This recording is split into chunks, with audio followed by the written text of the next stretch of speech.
हाय दोस्तों, इस वीलॉग में मैं आपको अपने दो फैमिली मेम्बर से मिलवाने जा रहा हूँ। आप हैं अनूप पाठक जी, जो मेरे ब्रदर इन लॉ हैं और फार्मा का काम करते हैं, बिजनेस करते हैं। और ये मेरे भांजे साहब हैं, नेफ्यू हैं, अक्षुण पाठक, जो क्लास 12th के छात्र हैं। और हमने इन दोनों के साथ देखी है कल फिल्म। क्या नाम, कौन सी फिल्म देखी है? रानीगंज माइक मिशन कहाँ है मिशन आपका? रानीगंज। हाँ, तो कैसी लगी आपको मिशन रानीगंज, पहले तो ये बहुत बताइए। अच्छी लगी, पैसा वसूल फिल्म है एकदम। हाँ। और जो मतलब उसमें बिल्कुल भी बोल्ड सीन्स नहीं है, तो वो एक फैमिली शो है।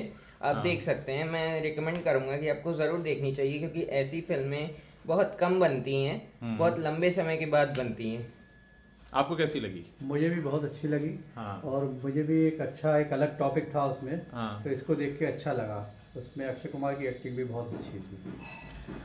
मुझे ऐसा लगा जब मैं ये फिल्म देख रहा था कि हर फिल्म में अक्षय कुमार लगते हैं, लेकिन इसमें अक्षय कुमार नहीं, वो जी जसवंत हाँ, गिल ही लग रहे ये थे। भी एक बहुत बड़ी बात थी। हाँ हाँ हाँ। और मुझे ये भी लगा कि जैसे अभी गदर 2 आई थी, तो बड़ा शोर था गदर 2 का। फिर इस फिल्म को लेकर लोगों ने कहा कि इतना शोर नहीं है इस फिल्म को लेकर, कलेक्शन की रिपोर्ट भी बहुत धीमी आ रही थी। पर मुझे लगता है वर्ड ऑफ माउथ से बढ़ेगी जब लोग देख कर आएंगे। आपको क्या लगता है? लेकिन जब हम भी इसको देखने गए थे, तो उसमें हॉल में कोई भी लोग नहीं थे ज़्यादा। हाँ। तो हमें लगा अरे हम कहाँ आ गए। हाँ। लेकिन धीरे धीरे एकदम उसमें भीड़ बढ़ने लगी और आखिर में जाके फुल ही हो गया वो। हाँ, मैंने देखा कि 7:20 का हमारा शो था, तो लोग 8 बजे तक भी आ रहे थे। तो मैं बड़ा हैरान था कि इतनी देर तक कैसे लोग आ रहे हैं, लेकिन शायद लोग आ रहे थे।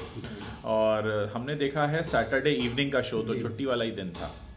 तो अक्षुण, अब आप ये बताइए, अक्षुण से बात करेंगे कि आप जो अपने स्कूल में पढ़ते हैं जी और जो आपको सिखाया जाता है, जी। उसमें आपको क्या लगता है, जो कक्षा 12th की पढ़ाई है वो ठीक है या उसमें कुछ सुधार होना चाहिए? एज अ स्टूडेंट आप क्या सोचते हैं?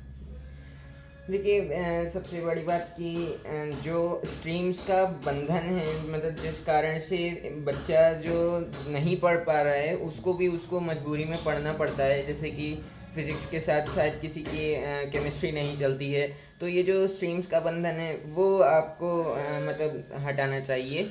और दूसरी बात ये कि मैं जो पढ़ रहा हूँ, मैं आर्ट्स साइड से पढ़ रहा आपके हूँ। पास अभी तक साइंस थी, फिर आपने चेंज कर लिया जी ना? जी। हाँ, तो क्यों आपने चेंज किया, क्या लगा आपको? एक्चुअली मुझे उस समय पढ़कर ऐसा लग रहा था जैसे मैं मतलब अंधेरे में तीर चला रहा हूँ, तो मज़ा नहीं आ रहा था उसमें। तो आपको जो लग रहा था कि एक तरह का मतलब हमारे समाज में प्रेशर है कि साइंस लो, और जी, उस वजह ये से चीज़। आपने लिया। फिर आपने जब पढ़ाई की तो आपको मज़ा नहीं आया, फिर आपको लगा आपको चेंज करना जी चाहिए। जी जी। तो चेंज करने के बाद कैसा लगा फिर? चेंज करने के बाद मुझे बहुत अच्छा लगा, क्योंकि मेरे जो कॉन्फिडेंस था वो बढ़ गया, क्योंकि मेरे मार्क्स अच्छे आने लग गए। मेरा क्योंकि ये फील्ड था, पर्सनल इंटरेस्ट था हमेशा से। मैं साइंस का स्टूडेंट होकर भी जैसे कई सारे पॉलिटिकल वीडियोस देखता था, बहुत सारे इंटरव्यूज़ देखता था, तो ये चीज़ मेरे इंटरेस्ट की थी। तो जब मेरे से नहीं हुआ तो मैंने मम्मी पापा को बोल दिया कि मम्मी मुझसे नहीं होगा, तो आप मुझे प्लीज़ आर्ट्स में कन्वर्ट करवा दिए। तो यही हुआ। कुछ 1-2 महीना ही हुआ है मुझे, लेकिन मेरा प्रोग्रेस अच्छा है उसमें। ये मेरे बहुत अच्छी टीचर्स बात है। हो मुझे। सकता है इस इंटरव्यू को देखकर बहुत सारे लोग जो साइंस नहीं लेना चाहते या कॉमर्स नहीं लेना चाहते, उस सब्जेक्ट में फंसे हुए हैं, तो वो निकलने की कोशिश करेंगे। देखिए, तो खुद पे कॉन्फिडेंस रखना बहुत ज़रूरी होता है। ये मेरी रिक्वेस्ट रहेगी कि आप प्लीज़ समाज के प्रेशर में आकर ये बिल्कुल भी ना सोचें कि मुझे साइंस लेनी है या कॉमर्स लेनी है। आपको जो आप कर सकते हैं आप उसमें जाएं, क्योंकि आपका भविष्य है। देखिए, आपके पेरेंट्स भी एक समय के बाद आपके साथ नहीं रहेंगे, ये समाज भी आपके साथ शायद नहीं रहेगा। आपका जो फील्ड होगा, आपके साथ वो लोग रहेंगे। तो भविष्य आपका है, आपको सोचना है। अब अनूप जी से बात करते हैं। मैं अपने दर्शकों को थोड़ा सा बैकग्राउंड दे दूं। अभी अनूप जी एक बहुत बड़ी हेल्थ इशू से होकर गुजर रहे हैं, तो हम चाहते हैं कि इनका जो एक्सपीरियंस रहा है उससे आप लोग सीखें। मैं आपको ब्रीफ में बताना चाहूँगा कि अभी कुछ महीने पहले डायग्नोस हुआ कि इनको लिवर सिरोसिस हुआ है, और उसके बाद दिल्ली में ILBS में इनका ट्रीटमेंट चला, और उससे अब ये काफ़ी अच्छे हो गए हैं, काफ़ी स्वस्थ हो रहे हैं।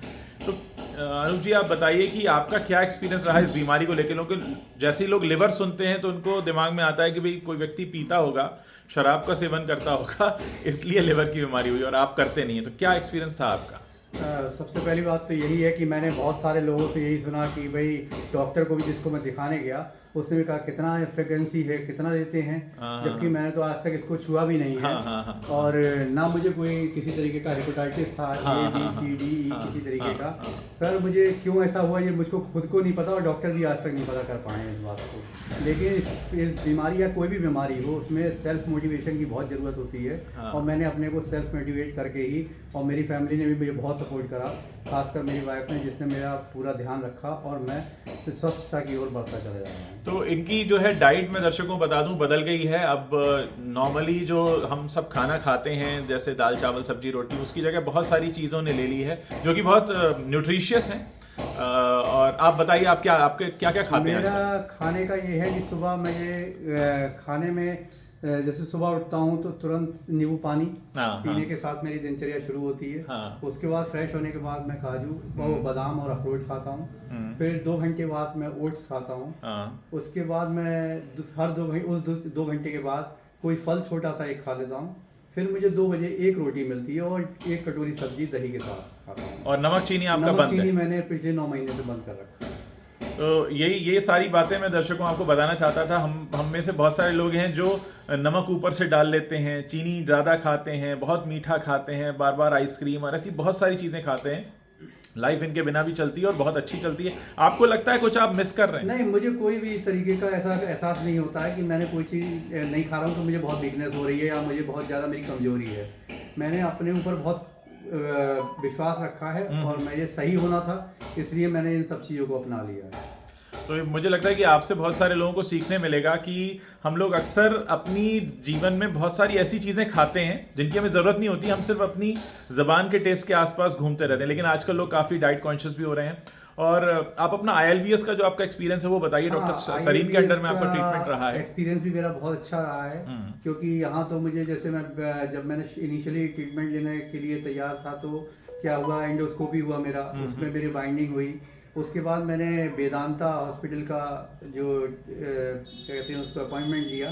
उन्होंने मुझसे तुरंत बोला मेरे को एक बार परामर्श करने के बाद कि ऐसा है आपका लिवर ट्रांसप्लांट होगा और आप आ जाइए, मैं आपको 8 दिन में आपके साथ ये सब कर दूंगा। लेकिन मुझे वो अच्छा ही नहीं लगा उसका वर्ड कि लिवर ट्रांसप्लांट होगा। तो मेरे एक रिलेटिव भी थे और उन्होंने मेरे लिए अप्रोच किया, जिससे कि मुझे ILBS का अपॉइंटमेंट मिला। और ILBS में जाने के बाद मुझे ऐसा लगा कि मैं जैसे हॉस्पिटल में नहीं, मेरे जैसे बहुत सारे लोग वहाँ पर हैं। और उन्होंने उनको देख के मुझे लगा रही इनसे तो मैं बहुत बेटर हूँ, क्योंकि जब मैं गया तो उन्होंने कहा अरे आप ऊपर चढ़ जाएंगे, व्हील चेयर ले आऊँ, मैंने नहीं, मैं खुद चढ़ के जाऊँगा। ठीक है। और डॉक्टर सरीन का भी बहुत अच्छा था, क्योंकि उनकी पूरी टीम है। उन्होंने मुझसे कहा आपको मेहनत बहुत करनी होगी, कर लोगे क्या? तो मैंने कहा नहीं, मैं कोशिश करूंगा। और मैंने धीरे धीरे करके, उनको ये लगा कि मेरा वेट बहुत ज़्यादा है, तो उन्होंने कहा वेट को कंट्रोल करना पड़ेगा। आपने शायद 25 किलो के आसपास लूज किया? 25 से 28 किलो वेट कम हो गया है। और उस वक्त आपका हीमोग्लोबिन भी काफ़ी डाउन हो गया? मेरा 2.6 था जब मैं ट्रीटमेंट के लिए गया था, और अब मेरा हीमोग्लोबिन 11.5 आ गया। एक अपने दर्शकों को और बता दें बात कि अक्सर हमें पता नहीं चल पाता है कि फोन इसको ऑफ कर सकते हैं। कई बार क्या होता है कि हम अपने बीमारी के बारे में जान नहीं पाते हैं। अब जैसे आपने बताया कि आपके माथे पर ही एक काला निशान आने लगा था, जो डॉक्टर ने बताया, वो क्या था? बहुत सारा फेस पे ब्लैक स्पॉट हो गए थे। लोग जिस डॉक्टर को मैं दिखाता था वो कहते थे अरे ये सनबर्न है और आपको लाइट से एलर्जी है, इससे एलर्जी है, ये ट्यूब दिए, बहुत सारे ट्यूब लगाए मैंने, लेकिन मुझे कुछ नहीं हुआ। लेकिन जो डॉक्टर सरीन ने मुझको देखा तो उन्होंने कहा अरे ये तो लीवर के सिम्टम है, और इस लीवर के सिम्टम्स के लिए उन्होंने मुझसे कहा आपको मेहनत करनी पड़ेगी। मैंने मेहनत की और मेरे धीरे धीरे फेस भी बिल्कुल क्लियर हो गया उन दवाइयों से ही। और मेरे जहाँ भी ब्लैक स्पॉट थे सब ब्लैक स्पॉट भी खत्म हो गए और मुझे एक नई एनर्जी मिलती है जब मैं अपने आप को तो अगर आप में से भी किसी को अगर माथे पे काला निशान आ रहा हो तो ये लिवर की समस्या हो सकती है। हम लोग अक्सर उसे स्किन डिजीज समझते हैं या सनबर्न समझते हैं। तो अनूप जी, आपसे बात करके बहुत अच्छा लगा। आई एम श्योर इस व्लॉग को हमारे दर्शक एंजॉय कर रहे होंगे और कुछ सीखने को मिल रहा होगा उन्हें। हमसे बात करने के लिए बहुत बहुत शुक्रिया। Thank you.